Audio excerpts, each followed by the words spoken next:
बिस्मिल्लाहिर्रहमानिर्रहीम, अस्सलाम वालेकुम। खेलों की खबरों पर तबसर और तज्जियों से स्कोर के एक और प्रोग्राम के साथ सैयद याह्या हुसैनी आपकी खिदमत में हाजिर है। शान मसूद की क़यादत में Pakistan cricket team Benaud Qadir trophy के 3 टेस्ट मैच खेलने के लिए ऑस्ट्रेलिया में मौजूद हैं। ऑप्टस क्रिकेट स्टेडियम पर्थ, उसके बाद मेलबर्न और अब टीम पाकिस्तान ऑस्ट्रेलिया के साथ सिडनी में तीसरा और आखिरी टेस्ट मैच खेल रही है।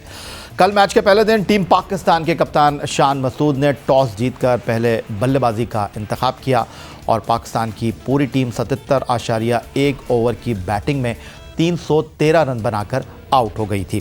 पाकिस्तान की इनिंग की ख़ास बात विकेट कीपर मोहम्मद रिजवान की दौरे ऑस्ट्रेलिया में पहली निफ सेंचुरी थी। 103 गेंदों पर उन्होंने 88 रन की इनिंग खेली। आमिर जमाल पाकिस्तान की इनिंग के दूसरे टॉप स्कोरर रहे, जिन्होंने आखिरी विकेट पर मीर हमज़ा के साथ बड़ी शानदार शराकत कायम की और 97 गेंदों पर 82 रन स्कोर किए। सलमान अली आगा पाकिस्तान की इनिंग में निफ सेंचुरी स्कोर करने वाले तीसरे बल्लेबाज थे, जिन्होंने 67 गेंदों पर 53 रन बनाए। दौरा ऑस्ट्रेलिया में पाकिस्तान टीम सिडनी में तीसरा और आखिरी टेस्ट मैच खेल रही है। कल मैच के पहले दिन पाकिस्तान के 313 रन के जवाब में ऑस्ट्रेलिया ने 1 ओवर की बैटिंग में बिना किसी नुकसान के 6 रन बनाए थे। आज बारिश की वजह से महज 46 ओवर का खेल ऑस्ट्रेलिया की इनिंग्स में मुमकिन हो सका, जहां ऑस्ट्रेलिया ने 2 विकेट के नुकसान पर 47 ओवर की बैटिंग में 116 रन स्कोर किए, जिसका वाज़ेह मतलब यह है कि पाकिस्तान की पहली इनिंग 313 रन के जवाब में ऑस्ट्रेलिया की टीम को पाकिस्तान की पहली इनिंग के स्कोर तक पहुंचने के लिए अब भी 196 रन की ज़रूरत है और उनकी पहली इनिंग में 8 विकेटें बाकी हैं।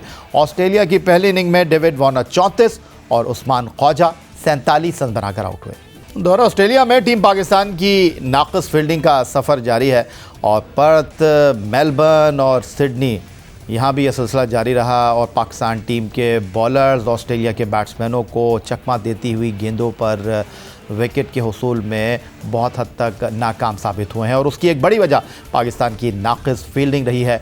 और सिडनी टेस्ट मैच के दूसरे दिन स्लिप में हाथों में आया हुआ एक आसान कैच अपना पहला टेस्ट मैच खेलने वाले सायम अयूब ना ले सके।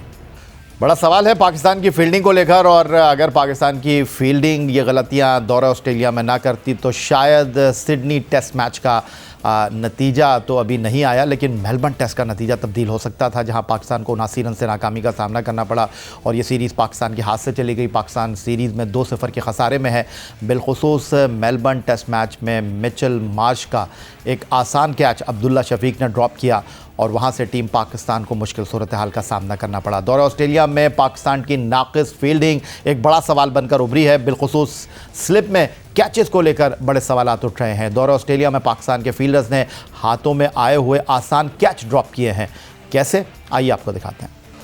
सिडनी टेस्ट के दूसरे रोज़ बारिश और ख़राब रोशनी के सबब मैच में सिर्फ 46 ओवर्स का खेल ही मुमकिन हो सका। खेल के दूसरे रोज़ के अख्ताम के बाद ऑलराउंडर सलमान अली आगा ने मीडिया से गुफ्तगू करते हुए कहा, कैचेस तो ड्रॉप होते हैं और कैचेस ड्रॉप होने पर उनके ऊपर प्रेस कॉन्फ्रेंस में सवालात की बौछार हो गई, जिसका उन्होंने दिफा किया और कहा कि स्लिप के कैचेस देखने में आसान लगते हैं लेकिन होते बहुत मुश्किल हैं। वक्त की कमी के बाय फौरी रद्द-ए-अमल मुश्किल हो जाता है। जो कैच ले रहे हैं उन पर कोई बात नहीं करता, कैचेस ड्रॉप होना खेल का हिस्सा होता है। वो कर रहे थे प्रैक्टिस हमारे साथ, तो जब मैं ऑफ था तो ओबियसली सेकंड स्लिप ऐसी होती है जो यहाँ पे ज़्यादा कैचेस आते हैं, तो बाबर ने ये सोचा कि मैं सेकंड में चला जाता हूँ, क्योंकि मोस्टली जब भी क्रिकेट देखें तो सेकंड जो स्लिप होती है उसमें कैचेस आ जाते हैं। पर मैंने पहले भी कह चुका इंग्लिश में बोला है कि ये पार्ट ऑफ गेम है, कैचेस तो छुटते ही रहते हैं। उन्होंने भी छोड़े हैं कैचेस, आपने देखे होंगे। So it's completely part of game and it's happen to anyone. Sir Warner के लिए कोई स्पेशल डिलीवरी तो नहीं है, एक एरिया जो ऑब्वियसली अपने कोचेस के साथ जो हम काम करते हैं या एनालिस्ट के साथ जो एरिया एक उनके लिए रखा हुआ है, उसी में कोशिश करते हैं बॉल करने की। और सर कैचेस स्लिप में कभी भी इजी कैच नहीं होता। जब भी स्लिप में कैच आता है वो लगता है ऐसा ही है देखने वालों को कि इजी कैच है, पर स्लिप में कभी भी इजी कैच नहीं होता, क्योंकि आपके पास टाइम बहुत कम होता है रिएक्ट करने का। तो मैं बार बार एक ही सवाल कर रहा हूँ कि कैचेस छूट जाते हैं, तो वो अभी भी छूट रहे हैं, कोई बात नहीं। पकड़ भी तो रहे हैं, कितने कैचेस हमने किए भी हैं, स्लिप में ही किए हैं, लेकिन उनके बारे में कोई बात नहीं करता। पर्थ और मेलबर्न टेस्ट के बाद साबिक कप्तान बाबर आजम सिडनी टेस्ट की पहली इनिंग में भी अपनी इनिंग को लंबा करने में नाकाम दिखाई दिए। बाबर आजम के बैट पैच के सवाल पर ऑलराउंडर सलमान अली आगा बोले, बाबर आजम बड़े खिलाड़ी हैं, उन्हें पता है अपने बैट पैच से किस तरह निकलना है। दौरा ऑस्ट्रेलिया से बहुत कुछ सीख कर जा रहे हैं। सर ये तो किसी भी क्रिकेटर के साथ आ सकता है, बैट पैच तो जितना उन्होंने परफॉर्म पाकिस्तान के लिए कर दिया, उसके बाद ये छोटा सा बैड पैच है, इससे मेरे ख्याल से ना हमारे लिए कोई मसला है, उनकी फॉर्म का कोई कंसर्न है और उनके लिए भी कोई नहीं है। और मशवरा उनको वो हम सबसे बेहतर जानते हैं कि किस तरह इसे निकलना, और जिस तरह वो कर रहे हैं काम अपनी बैटिंग पे, मेरे ख्याल से it's all about time, it's very soon you will see a big 100 for him. हमारे पास पहले टेल हुआ करती थी, लेकिन अभी जो बैट्समैन है वो सभी बैटिंग कर लेते हैं, तो हमारा अभी मतलब ये नहीं रहता कि मैं 4 बॉलें खेलूँगा या 5 फिर इनको खिलाऊँगा। हमारे सब जो बैट्समैन हैं हम उन पर बिलीव करते हैं, तो इसलिए जो आप कह रहे हैं कि पहली दूसरी बॉल पे सिंगल कर लेते हैं।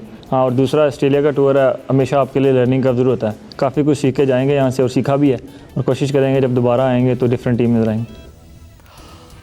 ऑस्ट्रेलिया का दौरा पाकिस्तान के बैट्समैनों के लिए हमेशा कठिन और मुश्किल इम्तिहान साबित हुआ है, और ये बात मुकम्मल तौर पर पूरा उतरती है दौरा ऑस्ट्रेलिया से पहले अपने टेस्ट करियर की शानदार अंदाज में शुरुआत करने वाले बाएं हाथ के बैट्समैन सऊद शकील के ऊपर, जो पहली बार टीम पाकिस्तान के साथ ऑस्ट्रेलिया के दौरे पर मौजूद हैं।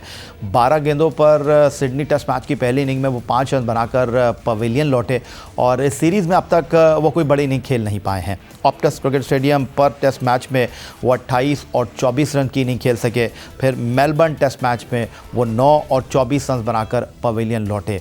इस दौरे की 5 इनिंग में सऊद शकील सिर्फ 90 रन बनाने में कामयाब रहे हैं। पाकिस्तान और ऑस्ट्रेलिया की क्रिकेट टीमों के दरमियान पर्थ, मेलबर्न और अब सिडनी में तीसरा और आखिरी टेस्ट मैच खेला जा रहा है, जहां दूसरे दिन बारिश के सबब महज 46 ओवर का खेल मुमकिन हो सका, और पाकिस्तान की पहली इनिंग 313 रन के जवाब में ऑस्ट्रेलिया ने 2 विकेट खोकर 116 रन स्कोर कर लिए हैं।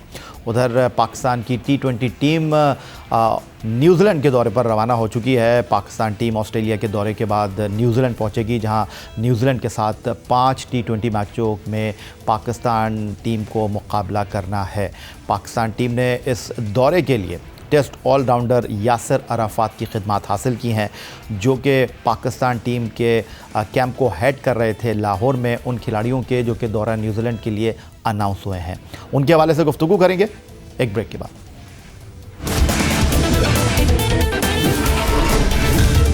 पाकिस्तान और ऑस्ट्रेलिया के दरमियान टेस्ट सीरीज़ का आखिरी टेस्ट मैच सिडनी में जारी है। दूसरी जानिब न्यूजीलैंड के खिलाफ T20 सीरीज़ से कबल कौमी टीम का तरबियती कैंप लाहौर में इख्तिताम पजीर हो चुका है। ट्रेनिंग कैंप के दौरान कौमी T20 टीम के कोच यासिर अराफात ने सहाफ़ियों से गुफ्तगू करते हुए कहा कि वो शॉर्ट टर्म मुआहदे पर आए हैं। कैंप में खिलाड़ियों को उनकी गलतियों से आगाह करके कुछ बेहतर करने की कोशिश कर रहे हैं। कीवीज़ के खिलाफ सीरीज़ में हमारे खिलाड़ी बेहतर खेलते हुए दिखाई देंगे। ये थी कि हम इनको ज़्यादा से ज़्यादा प्रैक्टिस करा सकें, जो कि मॉडर्न डे क्रिकेट जिस तरीके से खेली जाती है, जिस तरह स्ट्राइक रेट दुनिया की जो टीमें, बाकी टीमें जिस तरीके से खेलती हैं, अटैकिंग क्रिकेट खेलती हैं, डोमिनेट करती हैं जब खेल रही होती हैं बॉलर्स को, या अगर वो फील्डिंग कर रही हैं तो फील्डिंग अच्छी करती है, तो वो उस हवाले से उस तरह की ड्रिल्स कराई गई, 2 मैच कराए गए सिनेरियो, उसमें लड़कों को यही गाइडेंस या यही बताया गया कि आपने उस स्ट्राइक रेट से खेलना है। अगर किसी ने 50 करनी है, कोई इतना सर्टेन नंबर ऑफ बॉल्स पे आपने वो 50 करनी है, उसके बाद अगर आपने अब उस मोमेंटम को कैरी ऑन करना है, तो हम चाहते हैं कि हमारे प्लेयरों में ये चीज़ जो है अभी से ये चीज़ आए। ऑब्वियसली 3-4 दिनों में ये चीज़ें आप ज़्यादा टेक्निकल काम नहीं कर सकते, मगर हाँ एक चीज़ आप कर सकते हैं कि उनको मेंटली जो है आपको उतना इक्विप्ड कर सकते हैं कि ताकि वो जब बड़े मैचेस में, प्रेशर के मैचेस में जाएँ तो वहाँ जाके ये लोग परफॉर्म कर सकें। दौरा न्यूजीलैंड के लिए कौमी T20 टीम के कोच की हैसियत से मुंतखब किए जाने वाले यासिर अराफात ने लाहौर में मीडिया से गुफ्तगू करते हुए कहा, ट्रेनिंग कैंप का लड़कों को खासा फ़ायदा होगा। आज सीखी जाने वाली चीज़ें कल काम आएंगी। साबिक कप्तान बाबर आजम और विकेट कीपर मोहम्मद रिजवान से मुताल्लिक़ सवाल पर वो बोले, दोनों क्रिकेटर से मुलाकात नहीं हुई, ताहम न्यूजीलैंड पहुँच कर सबसे मुलाकात करेंगे और तबादला ख्याल भी होगा। देखिए, बाबर और रिजवान से बात करने का जहाँ तक ताल्लुक़ है, मेरी तो उनसे मुलाकात या टीम मैनेजमेंट से मेरी मुलाकात नहीं हुई। मैं यहीं पे कैंप को आके मैंने ज्वाइन किया है। ऑब्वियसली ये कंसर्निंग चीज़ है, और उसके साथ साथ ये है कि जितने नए लड़के अब आ रहे हैं, अब देखें वर्ल्ड कप इतना दूर नहीं है, जून जुलाई में जब वर्ल्ड कप होना है, और जो अब जितनी भी क्रिकेट पाकिस्तान की हो रही है वो T20 फॉर्मेट में, तो ऑप्शन हमारे पास ये है कि अब जितने भी मैचेस हैं इसके बाद अगर जो भी कोई सीरीज़ होगी तो उसमें कोशिश ये होगी नए ऑप्शन देखे जाएं कि अगर कोई खुदा न खासा आपने पास में देखोगे कि जब आपका एक प्लेयर इंजर्ड होता है या लड़के परफॉर्म मिडल में या ओपन में नहीं करते या फास्ट बॉलर इंजर्ड होते हैं, तो टीम स्ट्रगल करती है हमारी। तो उन ऑप्शन को देखते हुए हमने नए लड़के यहाँ पे भी, और उससे अच्छी चीज़ मैंने ये देखी है कि जो डोमेस्टिक के परफॉर्मर, डोमेस्टिक जो कराची में टूर्नामेंट हुआ उसके परफॉर्मर्स को यहाँ बुलाया गया, उनको दिखाया गया और एक्सपोजर दिया गया। हमारे पास यहाँ इफ्तिखार, फ़खर जमान और अहमद शहजाद जैसे सीनियर प्लेयर मौजूद थे, जिनके साथ उन लड़कों ने I'm sure सीखा होगा। यासिर अरफात दौरे न्यूजीलैंड के लिए मुख्तसर माहदे पर बतौर कोच पाकिस्तान टीम मैनेजमेंट के साथ काम करते हुए दिखाई देंगे, जिन्होंने अपना पहला असाइनमेंट गद्दाफी स्टेडियम लाहौर में T20 सीरीज़ के लिए मुंतखब होने वाले खिलाड़ियों के साथ किया और अब वो टीम के साथ न्यूजीलैंड रवाना हो गए हैं, जहां पाकिस्तान और न्यूजीलैंड की क्रिकेट टीमों के दरमियान 5 T20 मैचों की सीरीज़ खेली जानी है, जिसका पहला मैच 12 जनवरी 2024 को ऑकलैंड में खेला जाएगा और टीम पाकिस्तान पहली मरतबा बाएं हाथ के तेज़ बॉलर शाहीन शाह अफरीदी की क़यादत में T20 सीरीज़ में एक्शन में दिखाई देगी। याद रहे, शाहीन शाह अफरीदी पर्थ और मेलबर्न के बाद सिडनी का तीसरा आखिरी टेस्ट मैच नहीं खेल रहे और उनको आराम दिया गया है। यही आज का हमारा ये प्रोग्राम था। ट्विटर पर आप हमें फॉलो कर सकते हैं, आप हमें ईमेल कर सकते हैं, अपनी राय से आगाह कर सकते हैं score@geo.tv पर। इस दुआ, इस उम्मीद, इस तवक्को के साथ कि पाकिस्तान में खेल और खिलाड़ी तरक्की करते रहें, सैयद या हुसैनी को स्कोर की पूरी टीम के साथ अगले प्रोग्राम तक के लिए इजाज़त दीजिए। अल्लाह हाफ़िज़।